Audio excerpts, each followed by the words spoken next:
الحمد لله رب العالمين والصلاة والسلام على أشرف الأنبياء وأفضل المرسلين وأكرم العباد وعلى آله وصحبه ومن تبعهم بإحسان إلى يوم الدين وبعد. کرنٹ ایشوز میں سے جو کمپلیکیٹڈ کرنٹ ایشو ہیں، جو پیچیدہ مسائل معاصرہ ہیں، قضایا معاصرہ ہیں، ان میں سے ایک ہے بیمہ پالیسی، جس کو انگلش میں ہم کہتے ہیں انشورنس اور عربی میں کہتے ہیں التأمین. یہ بھی ان کمپلیکیٹڈ کرنٹ ایشوز میں سے ہے جس میں فقہائے کرام معاصرین کا کثیر اختلاف ہے. ایک بات یاد رکھیں، یہ جو بیمہ پالیسی ہے اس میں نص وارد نہیں ہے، یعنی مسئلہ منصوص علیہ نہیں ہے کہ شریعت کی کوئی صریح نص ہو، نام لے کے اس کا حکم بیان کیا گیا ہو. تو جب یہ مسئلہ منصوص علیہ نہیں ہے بلکہ مجتہد فی ہے، تو اس وجہ سے فقہائے کرام کے ہاں اختلاف ہو گیا ہے.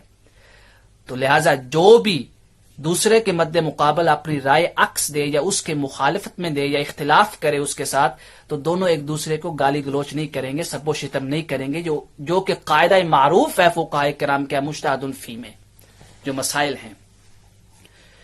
اور انشورنس جو ہے بیمہ پالیسی التأمین، اس کی پھر کئی ٹائپس ہیں، انواع ہیں، اقسام ہیں.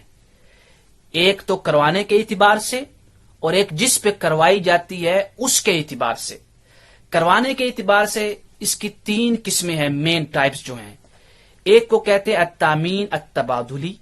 التأمین التبادلی یہ ہوتا ہے کہ بعض علاقوں میں، ولیجز میں، کنٹریز میں، سٹیز میں کچھ لوگ مل کے منی جمع کرتے رہتے ہیں.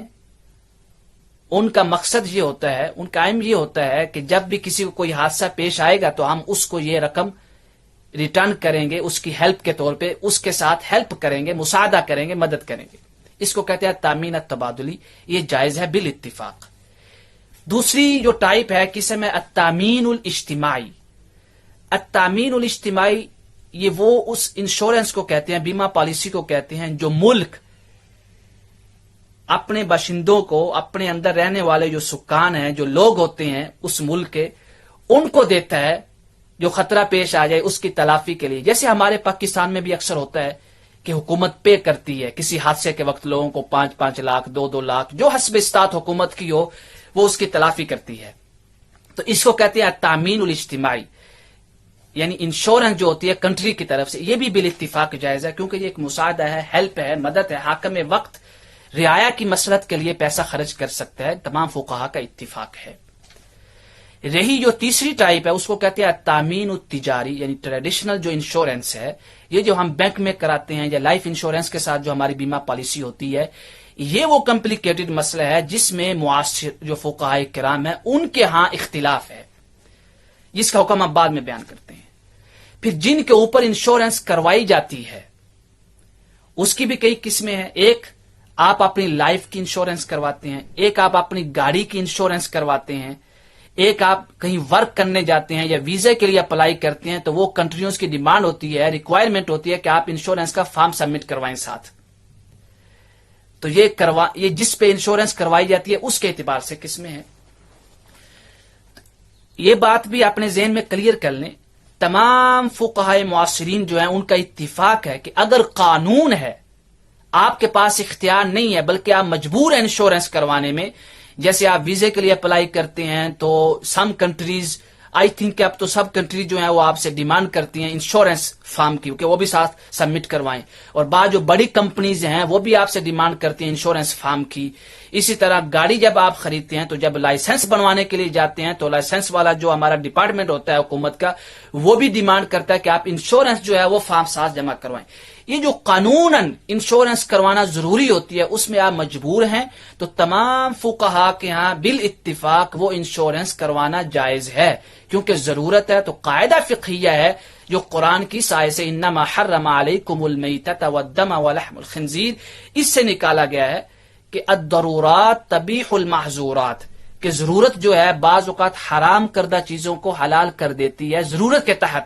لیکن ذہن میں ان کا یہی ہے کہ یہ رکھنا چاہیے کہ یہ چیز جائز نہیں ہے لیکن ضرورت کے لیے ہم کر رہے ہیں.